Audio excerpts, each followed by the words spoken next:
নমস্কার। আমরা employment service and manpower প্ল্যানিংয়ের পক্ষ থেকে আবারও জব ফেয়ারের আয়োজন করেছি।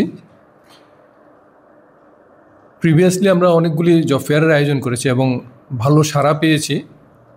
বিভিন্ন সংস্থা এবং অর্গানাইজেশন ভালো প্লেসমেন্ট দিয়েছে আমাদের বেকার যুবক যুবতী ভাই বোনদের, এবং তারা উইথ স্যাটিসফ্যাকশন বিভিন্ন অর্গানাইজেশনের সঙ্গে কাজ করছে, রাজ্য এবং রাজ্যের বাইরের বিভিন্ন অর্গানাইজেশনের সঙ্গে।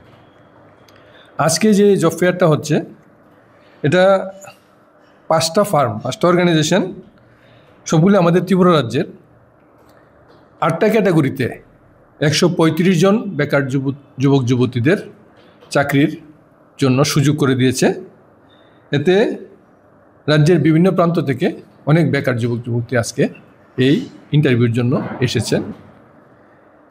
আমাদের আশা যে কোম্পানির যে রিকোয়ারমেন্ট আছে, এই রিকোয়ারমেন্ট ফুলফিল করতে পারবে আমাদের বেকার ভাই বোনেরা, এবং তারা ভালো প্লেসমেন্ট পাবে।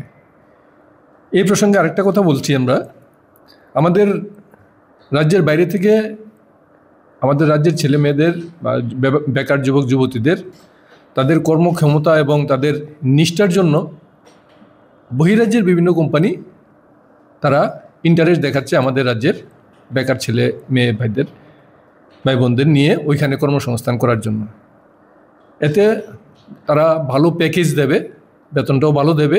রাজ্যের যেহেতু ছোটো ছোটো ইন্ডাস্ট্রি সেভাবে দিতে পারে না, কিন্তু বহিরাজ্য হলে বড় বড় ইন্ডাস্ট্রিতে নিয়ে যায় এবং ওরা ভালো প্যাকেজ দেয়। সামনের মাসে ডিসেম্বর মাসে আমরা মেগা একটা জব ফেয়ার করব, যেখানে বহিরাজ্যের বিভিন্ন কোম্পানিকে আমরা আহ্বান জানিয়েছি এবং তারা আমাদের ডাকে সাড়া দিয়েছে। অনেক কোম্পানি আসবে।